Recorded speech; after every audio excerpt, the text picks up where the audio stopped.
Hello friends, welcome back to my channel. मेरा नाम है सोनांशु और आज हम लोग करने वाले हैं हमारा सेकंड चैप्टर जो कि है the portrait of a lady from the book a panorama of life. ठीक है, जो कि आपकी जनरल इंग्लिश की बुक है क्लास 11th की, पंजाब स्कूल एजुकेशन बोर्ड की।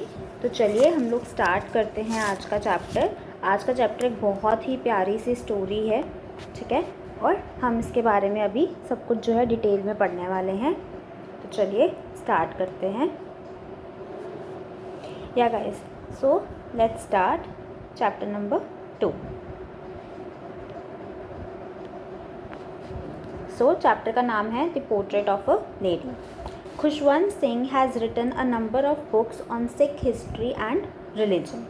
जो खुशवंत सिंह हैं उन्होंने बहुत सारी जो हैं बुक्स लिखी हैं सिख हिस्ट्री के ऊपर और रिलीजन के ऊपर। He has also translated a number of books from Urdu and Punjabi into English. उन्होंने बहुत सारी बुक्स जो हैं उर्दू और पंजाबी लैंग्वेज में थी जो उनको इंग्लिश में ट्रांसलेट किया है। Apart from being a writer, he has been a lawyer, a public relation officer and the editor of the Illustrated weekly off India. अब जो खुशवंत सिंह जी हैं वो एक राइटर होने के साथ साथ एक लॉयर भी रह चुके हैं, एक पब्लिक रिलेशन ऑफिसर भी रह चुके हैं और साथ ही साथ जो हमारी वीकली ऑफ इंडिया है उसके एडिटर भी रह चुके हैं। 2 of his well known novels are train to Pakistan and I shall not hear the nightingale. बहुत ही प्यारे जो हैं ये नॉवेल्स हैं, मैंने पढ़ी है, ट्रेन टू पाकिस्तान पढ़ी है, वो मुझे बहुत ही ज़्यादा पसंद है। अगर आपको कभी टाइम मिले तो इन नॉवेल्स को ज़रूर पढ़िएगा, आपको बहुत ही अच्छा लगेगा। बट आज जो है हम लोग करने वाले जो हैं वो the portrait of a lady है, ठीक है। चलिए आगे देखेंगे, स्टार्ट करते हैं चैप्टर को। My grand mother, like everybody's grand mother, was an old women. मेरी ग्रैंड मदर, मेरी जो दादी हैं, बाकी सभी की दादी की तरह ही एक ओल्ड वुमेन है। She had been old and wrinkled for the 20 years that I had known her. जो मेरी दादी हैं वो ओल्ड हैं, बूढ़ी हैं और रिंकल्ड है। रिंकल्ड का क्या मतलब होता है? झुर्रियाँ। हम कहते हैं ना चेहरे पर झुर्रियाँ पड़ जाती हैं, हैविंग रिंकल्स ऑन स्किन, ठीक है। For the 20 years that I had known हर। मैं अपनी दादी को पिछले 20 सालों से जानता हूँ, क्योंकि अब जो बच्चा है उसकी जो एज है वो 20 ईयर्स है, ठीक है, अप्रॉक्सीमेटली 20, मतलब वो अपनी 20s में है। People said that she had once been young and pretty and even had a husband. लोग कहते हैं कि किसी ज़माने में जो मेरी दादी हैं वो यंग हुआ करती थी, जवान हुआ करती थी, प्रिटी हुआ करती थी, खूबसूरत हुआ करती थी और उनका एक हस्बैंड भी था, उनका एक पति भी था। But that was hard to believe. पर मेरे लिए ये इस बात पर यकीन करना थोड़ा मुश्किल है। My grandfather's portrait hung above the mantelpiece in the drawing room.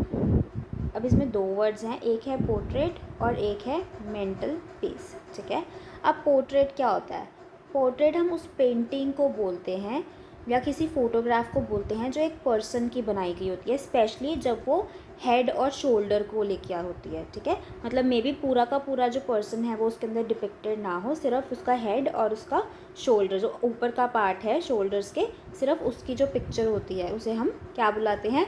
Portrait. तो इट्स क्या है? वे ये डिपिक्शन है या फिर आप इसको एक पेंटिंग बुला सकते हैं, अ पेंटिंग और डिपिक्शन, ठीक है। अब है मेंटल पीस। दोबारा लिखेंगे, कोई बात नहीं।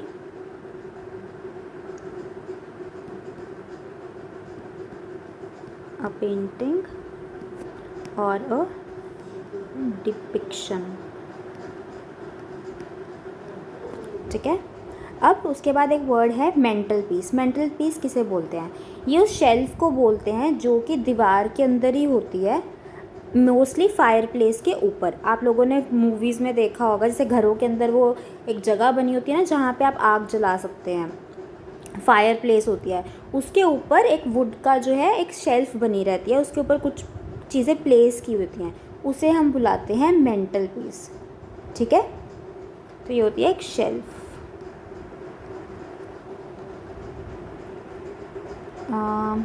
इसको लिखेंगे शेल्फ अबव अ फायरप्लेस। ठीक है, अब ये क्या बता रहे हैं कि जो ग्रैंडफादर हैं, ग्रैंडफादर क्या हो गए, दादाजी, दादाजी की बात हो रही है कि उनका एक पोर्ट्रेट, उनकी एक पेंटिंग हमारे घर के मेंटल पीस, जहाँ पे हमारी आग जलाने की जगह है, उसके ऊपर जो शेल्फ है उसके ऊपर टंगी हुई है ड्राइंग रूम के अंदर। He wore a big turban and loose fitting clothes. उन्होंने एक बहुत बड़ी सी पगड़ी बांधी हुई है, टर्बन बांधी हुई है, और लूज फिटिंग बहुत ही ढीले ढाले से जो हैं कपड़े पहने हुए हैं। ठीक है, लूज फिटिंग क्या होता है, ढीले ढाले। His long white beard covered the best part of his chest and he looked at least 100 years old. अब जो दादाजी हैं उनकी एक बहुत लंबी और सफ़ेद रंग की बियर्ड है, दाढ़ी है, ठीक है, जो कि इतनी ज़्यादा लंबी है कि उनकी जो चेस्ट है उसको कवर करती है, और जो दादाजी हैं वो कम से कम 100 years old, 100 साल के लगते हैं। He did not look the sort of person who would have a wife or children. उन्हें देख के ऐसा लगता नहीं है कि उनकी कोई वाइफ या चिल्ड्रन होंगे। He looked as if he could only have lots and lots of grandchildren. उन्हें देख के बस ऐसा लगता है कि उनके बहुत सारे जो हैं नाती पोती, दादे दादे जो होते हैं ना वो होंगे। ठीक है, कि बहुत सारे ग्रैंड चिल्ड्रन होंगे, बच्चों के बच्चे होंगे, पर उनको देख के ऐसा नहीं लगता कि उनके खुद के बच्चे हैं, उनकी खुद की वाइफ है। That's funny. As for my grandmother being young and pretty, the thought was almost revolting. अब क्या बता रहे हैं कि ये जो थॉट था कि जो मेरी ग्रैंड मदर हैं वो यंग और प्रिटी थी, वो काफ़ी ज़्यादा जो था रिवोल्टिंग सा था मेरे लिए थॉट।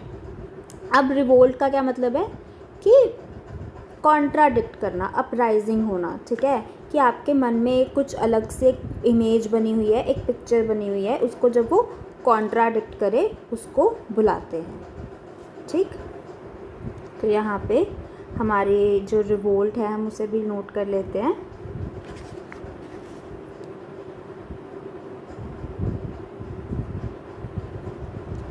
सो रिवोल्टिंग को हम लिखेंगे अपराइजिंग।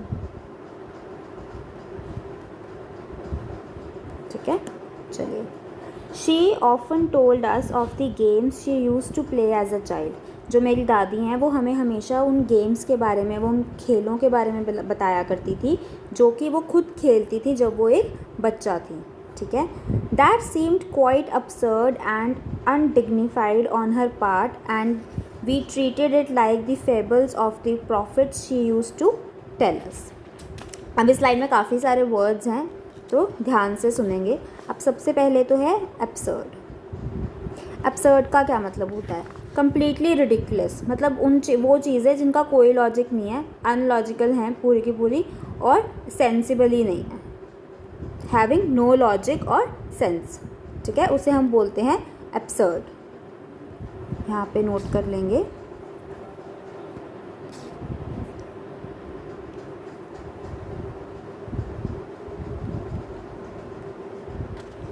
completely ridiculous,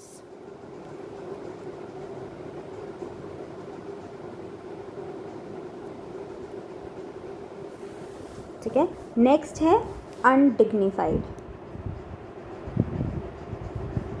अब अनडिग्निफाइड का क्या मतलब है, जिससे कि आप एक सिली इंसान लगो, ठीक है, या फिर आपकी जो रिस्पेक्ट है वो दूसरों की नज़रों में गिर जाए, उसे हम बोलते हैं undignified.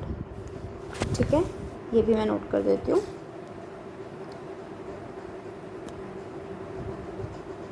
Causing you to look सिली। ठीक है, and treated it like the fables. अब फेबल्स क्या होता है, फेबल्स का मतलब होता है वो शॉर्ट स्टोरीज़ जो कि हमें कोई ट्रेडिशनल शॉर्ट स्टोरीज़ जो हमें कोई मोरल लेसन देने के लिए होती हैं। बहुत सारी ऐसे होती है ना कि जैसे शेर आया या फिर ऐसे झूठ के ऊपर सच के ऊपर, ऐसी छोटी छोटी ट्रेडिशनल स्टोरीज जो पुराने ज़माने से चली आ रही हैं, जिनका बस एक ही मोटिव होता है कि आपको एंड में कुछ छोटी मोटी सी जो मॉरल सीख दे के जाए, उसे हम बोलते हैं फैबल। ठीक है, तो इसके बारे में भी लिख लेते हैं। So it is basically a traditional short story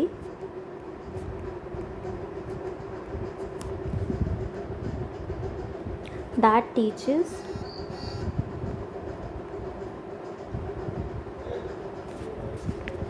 a moral lesson।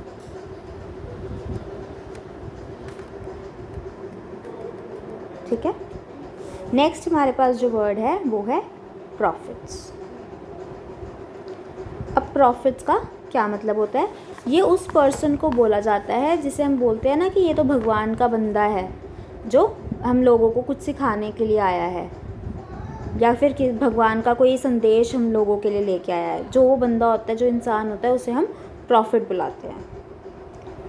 ठीक है, यहाँ पे प्रॉफिट को PROFIT वाले प्रॉफिट के साथ कंफ्यूज नहीं करना, इसके स्पेलिंग PROPHETS हैं। ठीक है, ध्यान रखना है। तो ये क्या होता है? A person sent by God to teach people। अब पूरी लाइन दोबारा देखते हैं कि क्या गाया गया है। That seemed quite absurd and undignified on her part, and we treated it like the fables of the prophets she used to tell us। अब जब वो अपने बचपन के बारे में बताती थी तो वो बहुत ही ज़्यादा हमें रिडिकुलस लगता था और हमें उसकी कोई भी सेंस नहीं बनती थी। हमें हमारी जो दादी हैं वो बहुत ही सिली लगती थी और हम बस ऐसे ट्रीट करते थे कि ठीक है, वो हमें कोई बचपन की कहानियाँ सुना रही हैं जिनका कोई मॉरल लेसन हमें मिलने के लिए है। ठीक है, हम उसे इस तरीके से ट्रीट करते थे। चलिए नेक्स्ट देखते हैं। She had always been short and fat and slightly bent. अब जो दादी जी थी उनका जो हाइट थी वो शॉर्ट थी। ठीक है, छोटी हाइट थी, वो हल्की फैट थी, मतलब कि थोड़ी सी हेल्दी थी, और स्लाइटली जो है वो क्या थी? बेंट थी। बेंट का क्या मतलब होता है? मुड़ा हुआ होना। अगर आपने देखा होगा जो भी लोग ओल्ड हो जाते हैं उनके जो चलने के तरीके में आपको दिखेगा वो हल्का सा बेंड होके चलते हैं। ठीक है, बिल्कुल स्ट्रेट नहीं होती उनकी बॉडी, तो वही चीज़ लिखी गई है। Her face was a criss cross of wrinkles running from everywhere to everywhere. उनका जो फेस था उसके ऊपर बहुत सारी झुर्रियाँ थी जो कि हर जगह थी। ठीक है, पूरे फेस में भरी हुई थी। क्रिस क्रॉस का क्या मतलब होता है? Straight lines that cross each other. ठीक है, अगर मैं ऐसे से बना दूँ, ठीक है, तो ये क्या है? ये क्रिस क्रॉस है, स्ट्रेट लाइंस जो आपस में एक दूसरे को क्रॉस कर रही हूँ। ठीक है, no we were certain she had always been as we had known हर।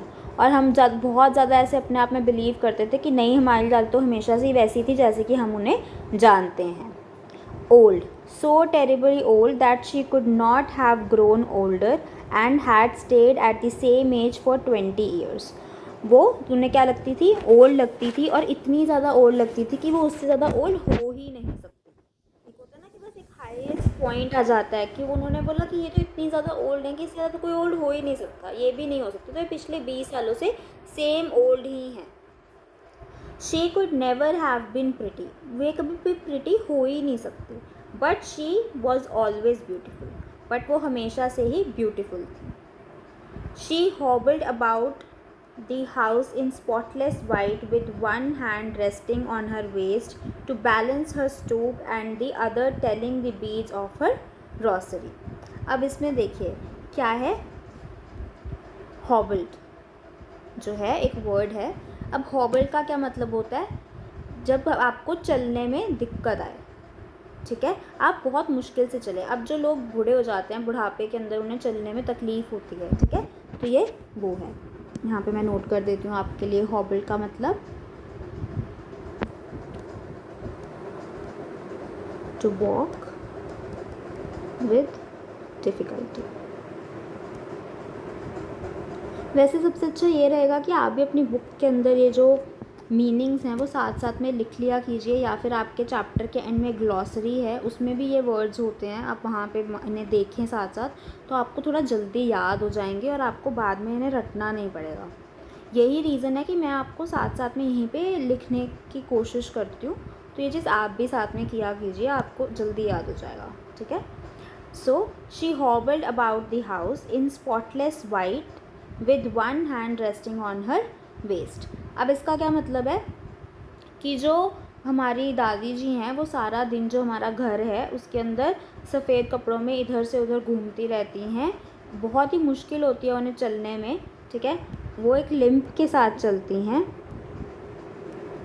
ठीक है, और उनका एक हाथ जो है उनकी वेस्ट पर होता है, एक हाथ उनकी कमर पर होता है, ताकि वो अपने आप को बैलेंस कर पाएँ, उनके स्टूप को बैलेंस कर पाएँ। अब यहाँ पे जो हमारा वर्ड स्टूप है ये क्या है, ये भैया हम बेंड की बात कर रहे हैं, जैसे वो थोड़ा सा एक साइड पे झुकी हुई हैं, ठीक है, उसकी बात हो रही है। And the other telling the beads of her Rossari, और उनके जो दूसरे हाथ में क्या होता है, उनकी माला होती है जो वो सारा दिन जपती रहती हैं, ठीक है। आपने देखा है ना, जो भी लोग बूढ़े लोग होते हैं वो प्रेयर करते रहते हैं तो उनके हाथ में एक माला रहती है, उसको वो एक एक मनके को जो है वो इधर उधर करते रहते हैं और उनको गिनते रहते हैं कि कितनी काउंटिंग हो गई है, ठीक है। तो रोसरी क्या होती है, a string of beads that are used by someone religious people for counting prayers as they say them. तो वो अपना जैसे जैसे प्रेयर करते रहते हैं साथ साथ में वो एक एक जो बीड है उसको मूव करते रहते हैं। बीड क्या होता है, मन का, ठीक है, और रोसरी क्या होती है, वो माला, ठीक है, स्ट्रिंग ऑफ बीड्स। मैं लिख देती हूँ आपके लिए।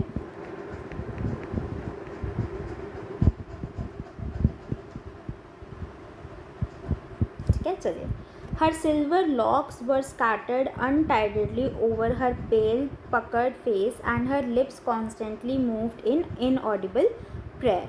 हर सिल्वर लॉक्स का क्या मतलब है, उनके सफ़ेद बाल, ठीक है, जो उनके सफ़ेद बाल थे वो पूरी तरह से स्कैटर्ड क्या होता है, बिखरे हुए, स्कैटर्ड क्या होता है, बिखरना। उनके बाल पूरे के पूरे जो थे बिखरे हुए थे उनके पूरे फेस के ऊपर, जो कि पेल था।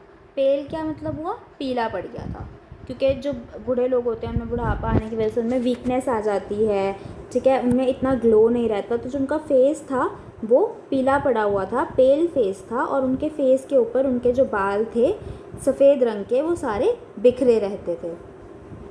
Puckered face and her lips constantly moved in inaudible prayers, ठीक है। अब पकड़ क्या होता है, पकड़ का मतलब होता है छोटे छोटे फोल्ड्स बनाना, ठीक है। अब लाइंस होना, फोल्ड्स होना, वो सारे उनके रिंकल्स की वजह से थे, उनके रिंकल्स होने की वजह से जो उनकी स्किन थी वो ऐसे लगती थी कि कहीं कहीं पे फोल्ड्स हो गए हैं, उसके अंदर बहुत सारी लाइंस हैं, सॉरी, ठीक है, ठीक है। पकड़ फेस था और उनके जो लिप्स थे वो कॉन्स्टेंटली मूव करते रहते थे, उनका जो मुंह था वो कॉन्स्टेंटली जो है मूव करता रहता था, क्योंकि वो सारा दिन जो है प्रेयर्स गाती रहती थी। इनऑडिबल क्या होता है, इनऑडिबल का मतलब होता है जो आप सुन नहीं सकते। सुन क्यों नहीं सकते, क्योंकि वो अपने मुंह में गाती रहती थी, ठीक है, वो आवाज़ नहीं करती थी, बस अपने ही मन के अंदर जो है मुंह के अंदर वो गाती रहती थी, दोहराती रहती थी अपनी प्रेयर्स को। येस शी वॉज ब्यूटिफुल, जी हाँ वो खूबसूरत थी। She was like the winter landscape in the mountains, an expanse of pure white serenity breathing peace and content.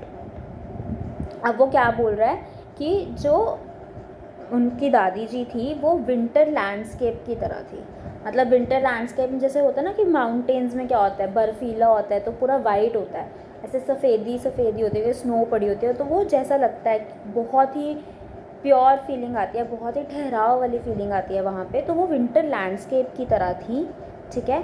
An expense क्या है, a wide and open area of something specially land और water. ये word हम यहाँ पे use करते हैं जब हम एक बहुत ही ओपन एरिया की बात कर रहे हैं, ठीक है। Let's write this.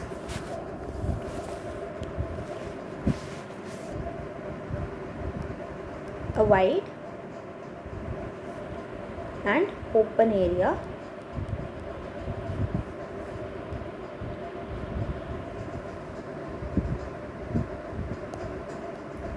लैंड और वाटर।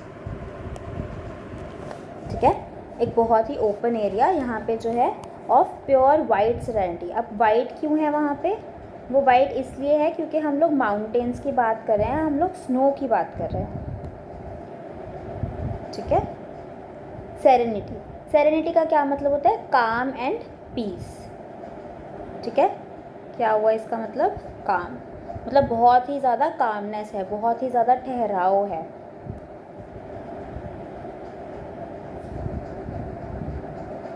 ओके, क्या हो रहा है ये? ठीक है, कोई बात नहीं, ऐसे लिख लेंगे।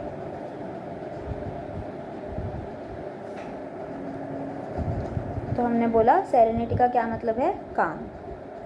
ब्रीदिंग पीस एंड कंटेंटमेंट, बहुत ही ज़्यादा जो है पीसफुल है। ठीक है, बहुत ही ज़्यादा शांति भरा, सुकून भरा है।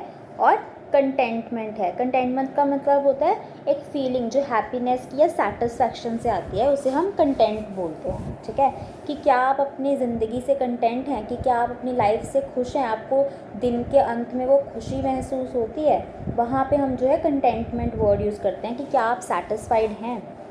ठीक है, ये भी नोट कर लेंगे।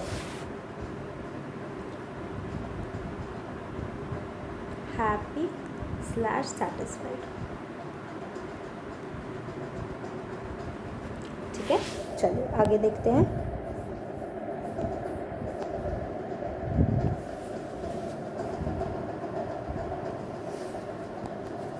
My grand mother and I were good friends, मैं और मेरी दादी अच्छे फ्रेंड्स थे, अच्छे दोस्त थे। My parents left me with her when they went to live in the city and we were constantly together. मेरे जो मॉम डैड थे उन्होंने मुझे अपनी दादी के पास छोड़ दिया था जब उन्हें जो है सिटी में रहने जाना पड़ा। तब से मैं और मेरी दादी जो हैं एक साथ एक दूसरे के साथ रहते हैं। She use to wake me up in the morning and get me ready for school. मेरी दादी मुझे रोज़ सुबह जो है उठाती थी और मुझे मेरे स्कूल के लिए तैयार करती थी। She said her morning prayer in a monotonous sing song while she bathe and dressed me in the hope that I would listen and get to know it by heart. अब इसके में क्या बताया गया है कि जो जब दादी उसे तैयार करती थी, मतलब खुशवंत जी के बारे में या जिस बच्चे के बारे में बात हो रही है, तो इसमें लिखा गया है कि जब मेरी जो दादी थी वो मुझे सुबह उठा के स्कूल के लिए तैयार करती थी, तो उस टाइम पे वो क्या करती थी, वो अपनी मॉर्निंग प्रेयर जो है मोनोटोनस सिंग सॉन्ग में गाती रहती थी। मोनोटोनस क्या होता है? रेपिटेटिव। ठीक है, कि कोई एक चीज़ है वो सेम ही चीज़ बार बार बार बार होती जा रही है और इसकी वजह से क्या होता है, वो बोरिंग हो जाती है, डल हो जाती है। ठीक है, नेवर चेंजिंग होती है वो। तो इसमें हम लिखेंगे कि ये रेपिटेटिव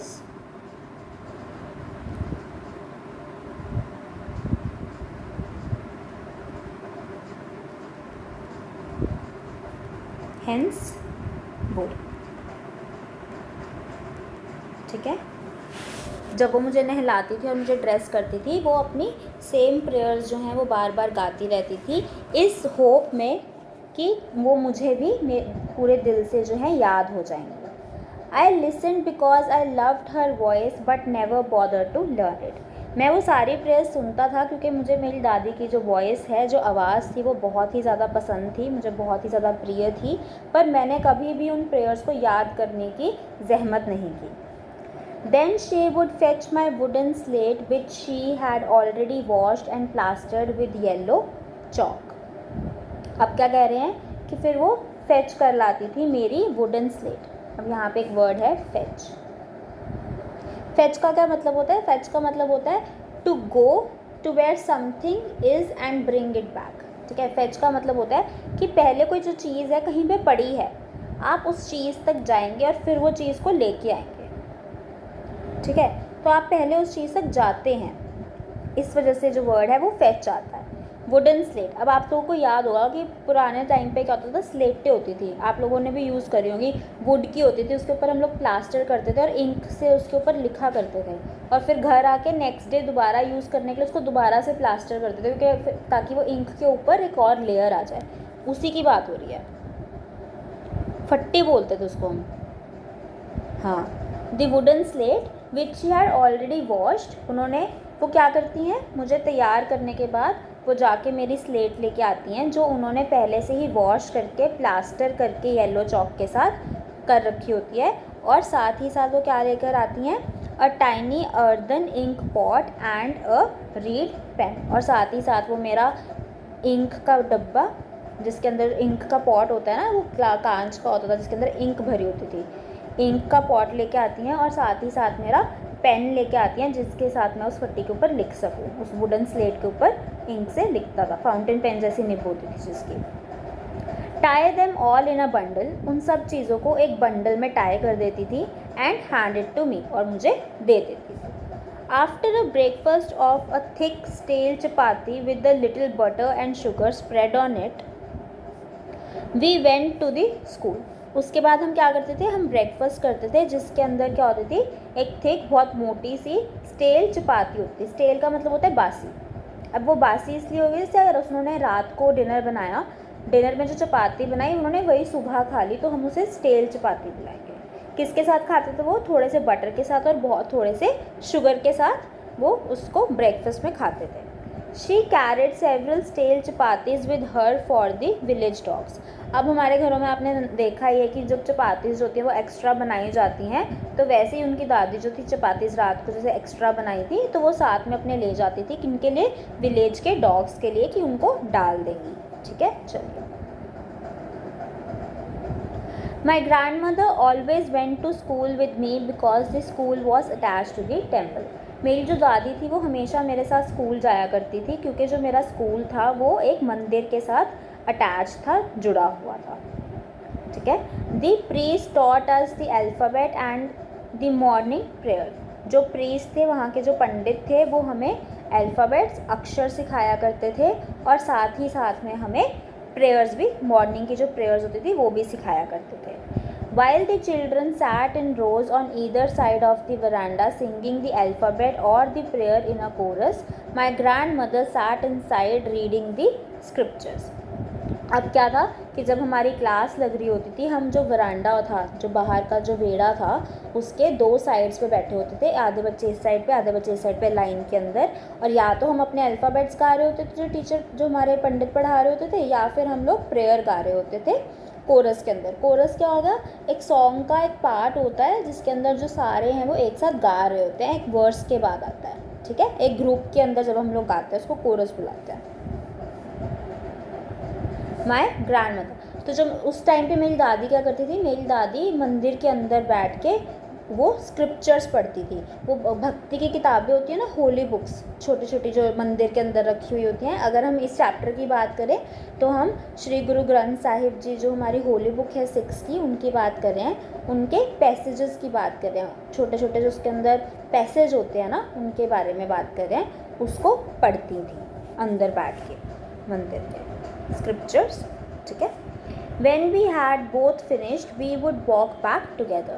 जब मेरा स्कूल ख़त्म हो जाता था, मेरी पढ़ाई ख़त्म हो जाती थी और मेरी दादी जो है उनकी प्रेयर ख़त्म हो जाती थी, तो हम दोनों जो है वापस आ जाते थे। This time the village dogs would meet us at the temple door. और जब हम वापस आते थे तो वापसी के दौरान जो विलेज के डॉग्स थे वो सारे हमें मंदिर के द्वार पर मिलते थे।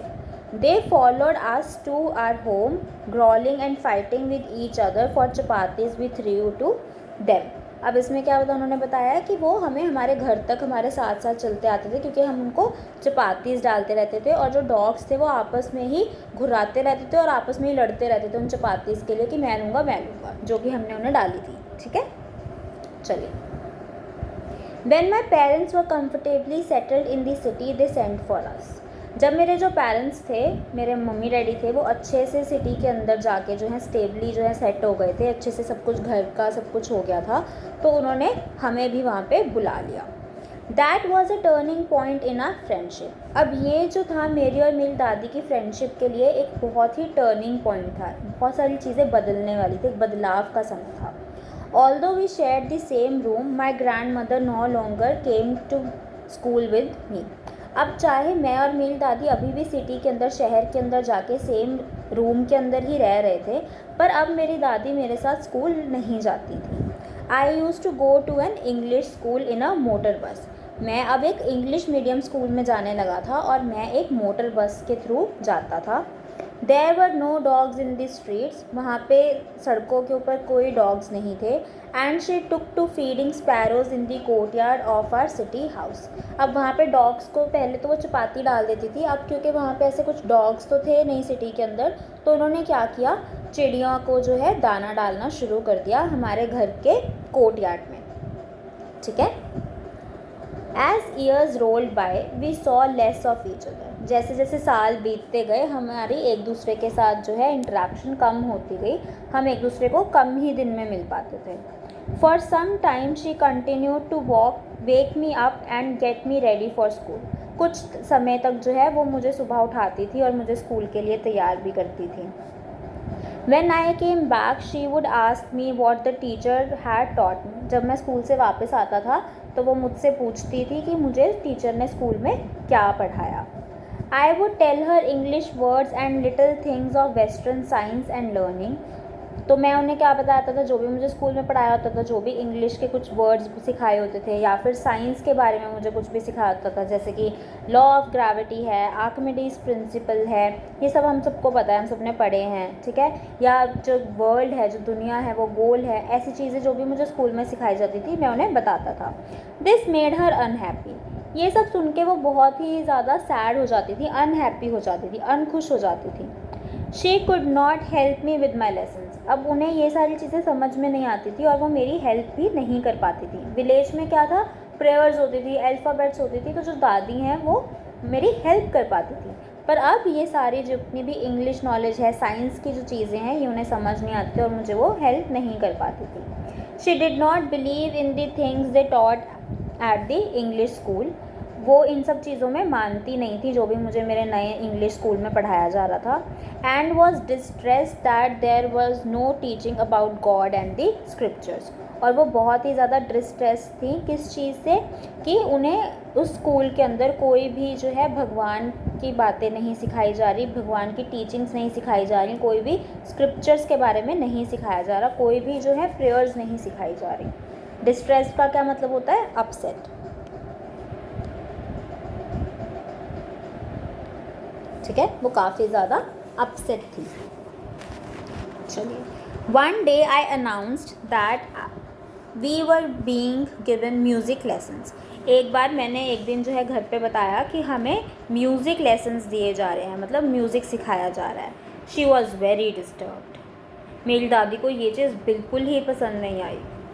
To her music had lewd associations. मेरी दादी के हिसाब से जो म्यूज़िक था, जो गाना बजाना था, वो एक बहुत ही ज़्यादा ल्यूड जो है एसोसिएशन रखता था। ल्यूड का क्या मतलब होता है, ऑब्सीन। यहाँ पे नोट कर देती हूँ। ठीक है, मतलब कि ऑफेंसिव वे में, कि उसे नीचे के काम में देखा जाता था। पहले के ज़माने में जैसे होता था ना, गाना बजाना, डांस, ये सब अच्छी चीज़ें नहीं मानी जाती थी। ऐसे माना जाता था कि सोसाइटी में जो नीचे के लोग हैं ये सब उनके वो सब करते हैं। तो मेरी दादी की वैसी वाली थिंकिंग थी। और जब उन्हें ये पता चला कि हमें म्यूज़िक सिखाया जा रहा है स्कूल में, उन्हें बहुत ही ज़्यादा जो है डिस्टर्ब फील हुआ, बहुत ही ज़्यादा जो है वो एंक्शियस थी। It was the monopoly of heralds and beggars and not meant for gentlefolk। उन्हें लगता था कि जो ये म्यूज़िक है या जो ये गाना बजाना है, ठीक है, ये जो है कि ये सिर्फ सोल राइट है, इसके ऊपर सिर्फ जो है हैरल्ड्स का या बेगर्स का हक है। ये जो जेंटलमैन लोग हैं, जो सोसाइटी के ऊपर के रहने वाले लोग हैं, ये उनके लिए नहीं बना है। मोनोपोली का मतलब होता है सोल राइट, किसी चीज़ के ऊपर सिर्फ और सिर्फ उन्हीं का अधिकार होना। ठीक है, बेगर्स मतलब भिखारी, जो भीख मांगते हैं, बेग करते हैं। ठीक है, and not made for the gentle folk. She said nothing but her silence meant disapproval. अब उन्होंने कुछ कहा तो नहीं, पर उनकी जो चुप्पी थी उससे साफ पता चल रहा था कि वो इस चीज़ को अप्रूव नहीं करती कि मैं जो है म्यूज़िक सीखूं।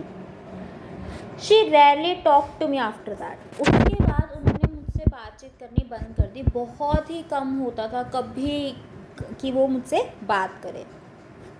When I went up to the university, I was given a room of my own. उसके बाद क्या हुआ, मैं और बड़ा हो गया, फिर मैं कॉलेज जाने लगा, यूनिवर्सिटी में हो गया, तो उस टाइम पे मुझे मेरा खुद का कमरा मिल गया। The common link of friendship was snapped. अब जो हमारे बीच में एक ही लिंक था कि हम दोनों एक ही कमरे में रहते थे, अब वो भी जो है ख़त्म हो गया था। Was snapped. snap का क्या मतलब होता है? To break something suddenly. अचानक से किसी चीज़ को तोड़ देना with a very sharp noise. ठक, ऐसे आवाज़ करके आप कुछ तोड़ेंगे ना, उस चीज़ को बोलते हैं स्नैप। एकदम से रूम चेंज होने से वो जो लिंक था वो स्नैप हो गया। My grand mother accepted her seclusion with resignation. अब जो मेरी दादी थी उन्होंने वो बिल्कुल जो है सेक्लूजन जो थे कि अपने आप में ही रहेंगी, ठीक है, और किसी बाकी के लोगों के साथ जो है ज़्यादा बातचीत या ज़्यादा कांटेक्ट नहीं रखेंगी, वो उन्होंने एक्सेप्ट कर लिया, वो चीज़ उन्होंने मान ली और अपना रेजिग्नेशन दे दिया। रेजिग्नेशन का मतलब होता है to give up on some position, ठीक है, कि पहले वो मेरे लाइफ का ऐसे पार्ट थी, अब उन्होंने ये चीज़ मान ली थी कि ठीक है अब उन्हें ऐसे अलग सा होना पड़ेगा, और अपना जो है उन्होंने रेजिग्नेशन दे दिया था, एक्सेप्ट कर लिया था उस चीज़ को। She rarely left her spinning wheel to talk anyone. अब वो सारा दिन अपने स्पिनिंग व्हील पे ही रहती थी और वो उसको छोड़ती नहीं थी किसी से भी बात करने के लिए। स्पिनिंग व्हील क्या होता है? चरखा, वो होता है ना जिसका हम कॉटन के साथ उसको ऐसे गोल गोल व्हील होता है, उसको घुमाते हैं तो उसमें से थ्रेड बनना शुरू हो जाता है, उसे बोलते हैं spinning wheel. From sunset she set bye her wheel spinning and reciting pairs. जैसे ही सूरज डूबता था वो अपने जो है स्पिनिंग व्हील के साथ बैठ जाती थी, उसको स्पिन करती रहती थी, घुमाती रहती थी और साथ साथ में जो है प्रेयर्स को गाती रहती थी। Only in the afternoon she relaxed for a while to feed the sparrows. सिर्फ दोपहर के टाइम पे वो थोड़ा सा रिलैक्स करती थी जब वो अपनी स्पैरोज़ को जो है दाना डालती थी। While she sat in the veranda breaking the bread into little bits, hundreds of little birds collected round her, creating a veritable beldam of chirping. अब जब वो दोपहर के टाइम पे वरांडा में बैठती थी और जो ब्रेड होता था उसको लेके छोटे छोटे उसके टुकड़े करने शुरू कर देती थी, उसको बिट्स करने शुरू कर देती थी, तो 100 की तादाद में जो है जो पंछी थे, जो स्पैरोज़ थी, वो वहाँ पे आ जाती थी और बहुत ज़्यादा जो है वेरिटेबल बेल्डम ऑफ चर्पिंग। चर्पिंग क्या है? जो वो आवाज़ करती हैं, चर्प चर्प चर्प, ठीक है, वो। अब ये क्या बोल रहे हैं? वेरिटेबल मतलब रियल, मैं नोट कर देती हूँ।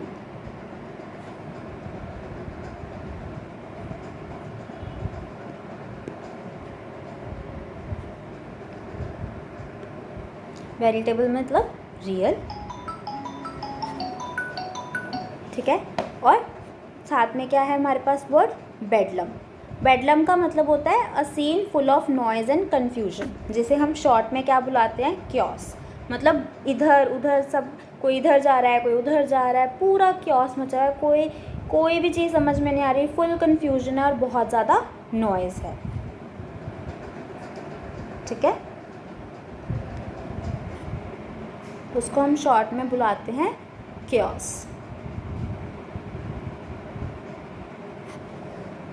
चर्पिंग मैंने आपको बताया उनकी स्पैरोज़ की आवाज़ बोलने की।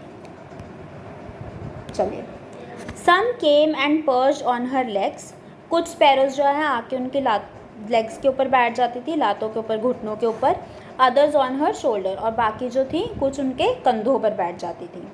सम even sat on her head, और कुछ तो उनके सिर के ऊपर भी बैठ जाती थी। She smiled but never should them away.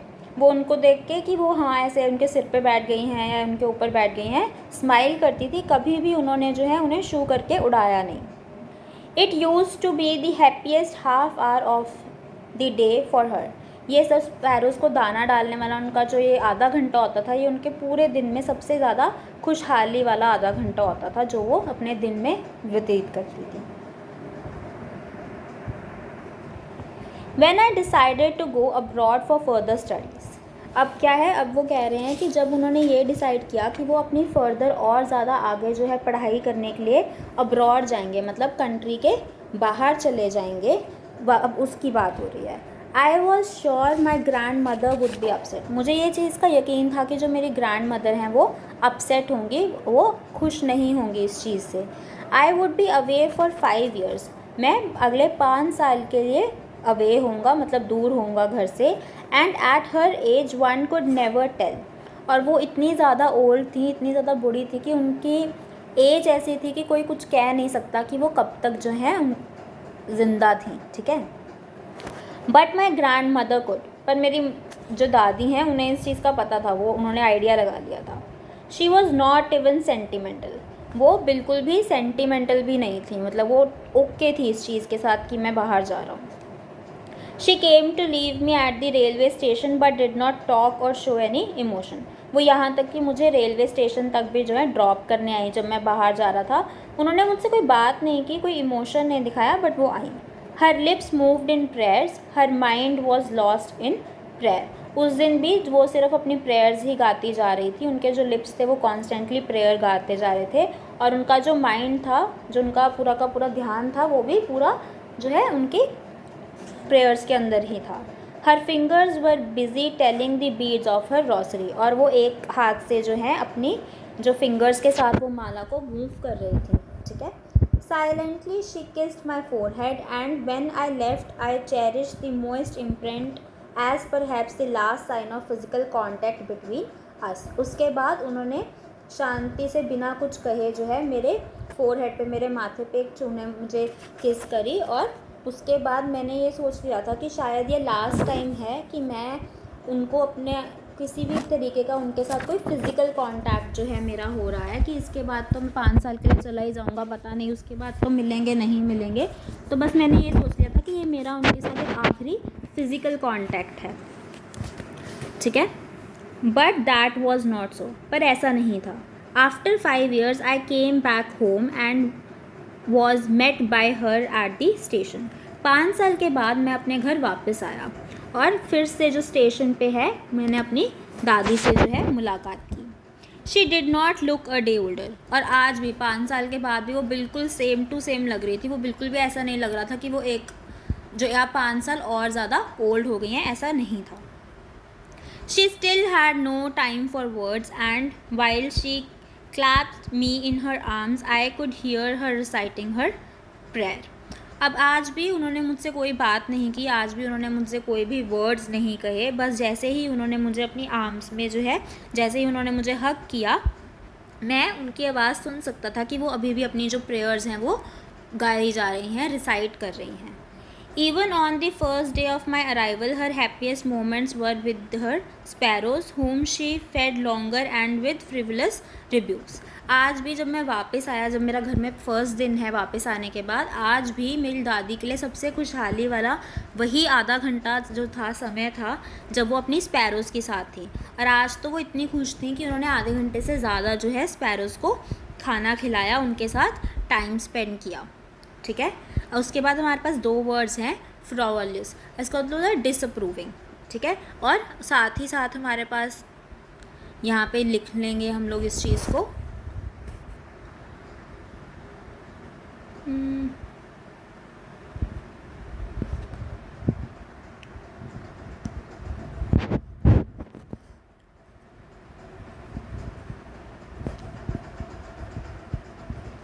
Disapproving का मतलब होता है किसी चीज़ को अप्रूव ना करना, ठीक है।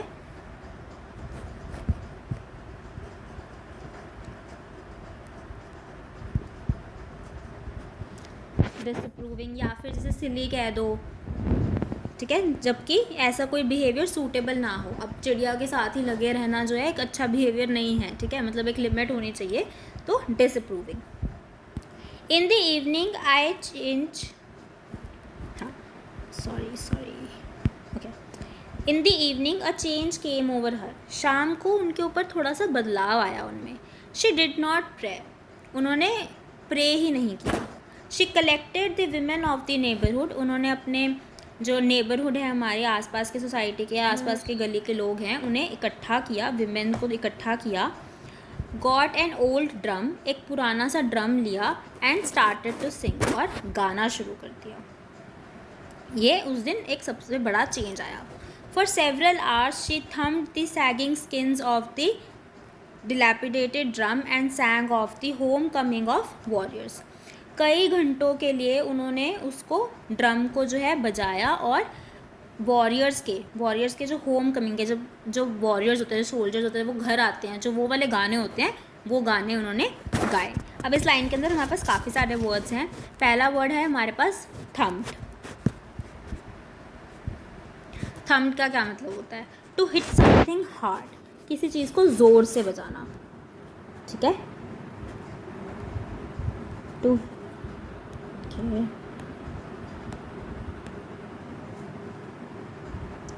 टू हिट समथिंग हार्ड, ज़ोर से बजाना. उसके बाद हमारे पास वर्ड है सैगिंग स्किन. ठीक है, सैगिंग का क्या मतलब होता है? हैंग होना या फिर बेंड डाउन हो जाना. अब से हम ड्रम है, ड्रम में क्या तो ऊपर एक पड़ता सा होता है ना, जिसके ऊपर हम बजाते हैं. जब वो ओल्ड हो जाता है, हम उसको बजाते रहते हैं, थोड़ा सा क्या होता है, वो बेंड हो जाता है, ढीला पड़ना शुरू हो जाता है. ठीक है, तो ये क्या हो गया? बेंट. ठीक है, उसके बाद हमारे पास जो नेक्स्ट वर्ड है वो है डिलैपिडेटेड. ये काफ़ी अच्छा वोकैबुलरी का वर्ड है, मुझे काफ़ी पसंद है, तो आप ये भी ध्यान से नोट कर सकते हैं. डिलैपिडेटेड का मतलब होता है old and in a very bad condition. अब जो वो ड्रम था वो एक पुराना ड्रम था और उसकी कंडीशन जो थी वो काफ़ी ज़्यादा पुरानी हो गई थी, काफ़ी बुरी हालत में था वो. ये यूजली हम यूज़ करते हैं जब हम किसी फर्नीचर की या बिल्डिंग्स की बात करते हैं. ठीक है, यहाँ पे ये भी नोट कर लेते हैं, काम आएगा ये हमारे. ओल्ड, पुराना and in a very bad condition. ठीक है, चलिए. We had to persuade her to stop to avoid overstraining. हमने काफ़ी ज़्यादा उन्हें परस्यू करने की कोशिश की कि वो बस करें, इतना अपने आप को ओवर स्ट्रेन ना करें, इतनी ज़्यादा एक्सर्शन ना लें. That was the first time since I had known her that she did not pray. ये ज़िंदगी में जब से मैं उनको जानता हूँ 20 साल से, या वो जितने भी सालों के हैं, 25 के या 26 के जितने भी सालों के हैं, कि उन्होंने फर्स्ट टाइम था ये कि उन्होंने प्रेयर नहीं की. ठीक है, चलिए. The next morning she was taken ill. अगली सुबह वो बीमार हो गई. It was mild fever and the doctor told us that it would go. उन्हें हल्का सा बुखार था और जब हमने डॉक्टर को बुला के दिखाया तो डॉक्टर ने बोला कोई बात नहीं, बुखार है हल्का सा, ठीक हो जाएगा. But my grand mother thought differently. पर मेरी दादी को कुछ डिफरेंट लगा. She told us that her and was near. उन्होंने हम सबको बताया कि अब ज़्यादा समय नहीं है उनके पास, उनका अंत नज़दीक आ गया है. She said that since only a few hours before the close of the first chapter of her life she had omitted to pray, she was not going to waste any more time talking to us. उन्होंने हमें ये भी कहा कि जबकि उनका जो ज़िंदगी का ये पहला जो चैप्टर है वो ख़त्म होने वाला है, उससे कुछ घंटों पहले ही उन्होंने प्रेयर्स जो हैं, उनकी प्रेयर जो है वो ओमिट कर दी. ओमिट का मतलब होता है टू नॉट इंक्लूड समथिंग. ठीक है, चाहे आप उसको भूल जाएं या फिर आपने जानबूझ के ना किया हो, मतलब हो गया leave out.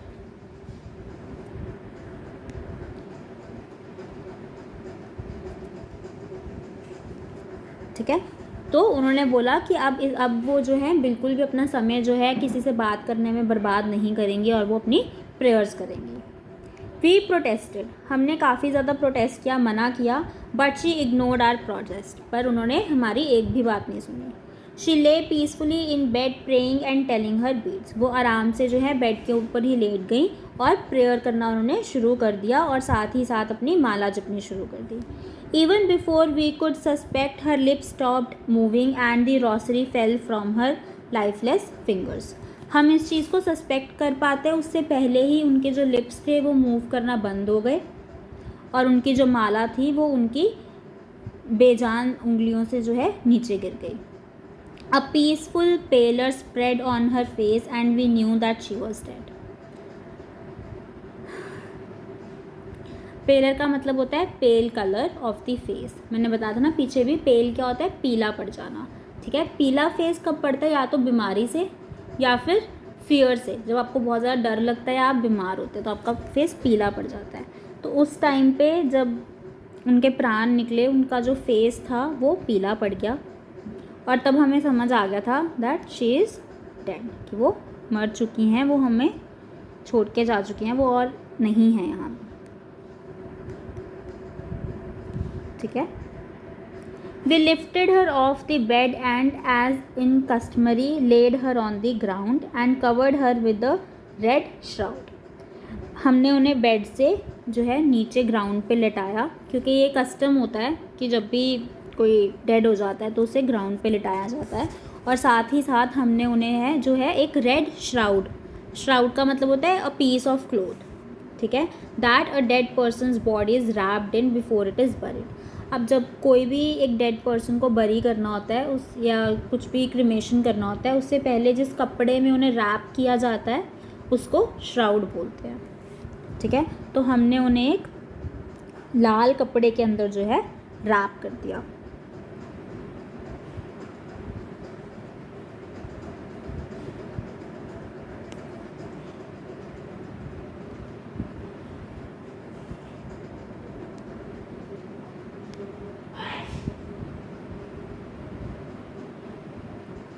Piece of clothing, जिसमें डेड बॉडी को रैप करते हैं बरी करने से पहले। After a few hours of morning we left her alone to make arrangement for her funeral.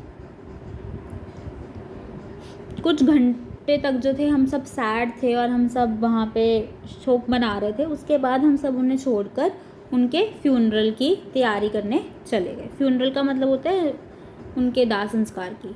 ठीक है, मॉर्निंग क्या हो गया, सैडनेस। जब भी किसी की डेथ हो जाती है तो जो सैडनेस आप दर्शाते हैं, ठीक है, जो आप सैड होते हैं उसको बोलते हैं। तो हम उनके फ्यूनरल की तैयारी करने चले गए। In the evening we went to her room with a crude sketcher and to take her to the cremated. उसके बाद शाम को हम उनके रूम में गए एक स्ट्रेचर लेके। स्ट्रेचर वो आपने देखा है हॉस्पिटल्स में एक बेड होता है जो पेशेंट के लिए फटाफट से उठा के लेके आते हैं, उसके ऊपर लिटा के उनको लेके जाते हैं। उसमें हम एक स्ट्रेचर में जो है लेके आए उनको लिटाने के लिए, ताकि हम उन्हें क्रीमेटेड तक लेके जा पाएँ, मतलब जहाँ पे उनका दाह संस्कार करना है उस जगह तक लेके जा सके। The sun was setting and had lit her room and veranda with the blaze of golden light. अब जो सन था वो छिप रहा था, तो उस टाइम पे क्या था, बहुत ही ज़्यादा जो रूम और जो वरांडा था उसके अंदर बहुत ही ज़्यादा लाइट हो गई थी। ब्लेज का मतलब होता है टू बर्न ब्राइटली, या बहुत ही स्ट्रॉन्ग, बहुत ही कड़ाकेदार जिसे बोलते हैं ना, कड़ाकेदार जो है रूम के अंदर लाइट थी, गोल्डन कलर की लाइट हो गई थी सूरज की वजह से। ब्लेज मीन्स स्ट्रॉन्ग, ब्राइटली या फिर strongly.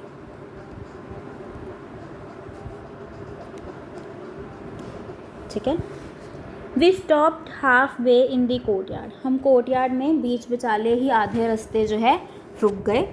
All over the veranda and in her room right up to where she lay dead and stiff wrapped in red shroud thousands of sparrows sat scattered on the floor. अब उस जगह पे उनके room में, वरांडा में जहाँ पे वो थी, ठीक है, बिल्कुल अपने कपड़े में लपेटा हुआ था उन्हें, हज़ारों की तादाद में जो स्पैरोज़ थी, जो चिड़िया थी, वो आकर फ्लोर के ऊपर बैठ गई। देयर वॉज नो चर्पिंग, वो स्पैरोज़ जो हैं बिल्कुल भी आवाज़ नहीं कर रही थी किसी भी तरीके की।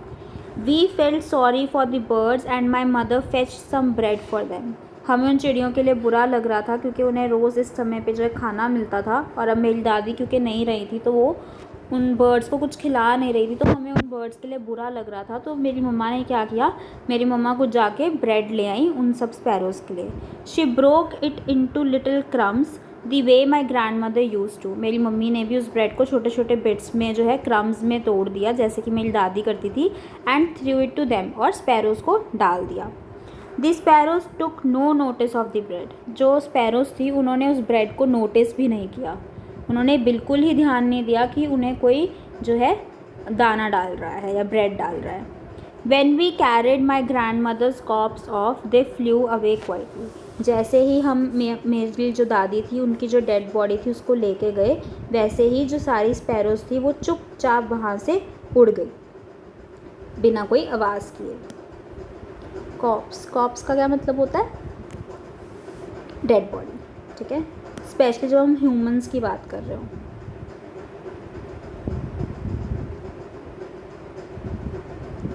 Next morning the sweeper swept the bread crumbs into the dustbin.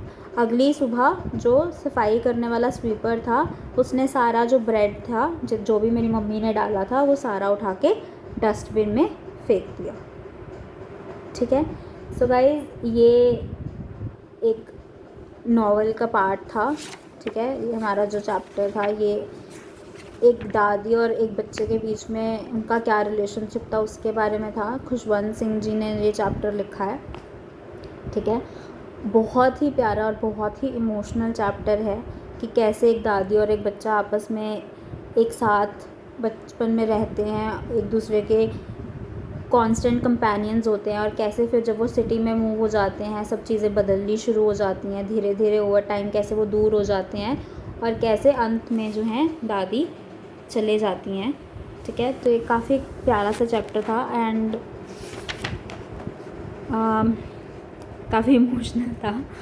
और इसका जो ग्लॉसरी है वो इस चैप्टर के बाद दिया हुआ है। इसमें से मैंने आपको सारे मीनिंग्स जो हैं वो चैप्टर के अंदर एक्सप्लेन किए हैं और उनका एक शॉर्टर वर्जन आपके लिए लिखा भी है।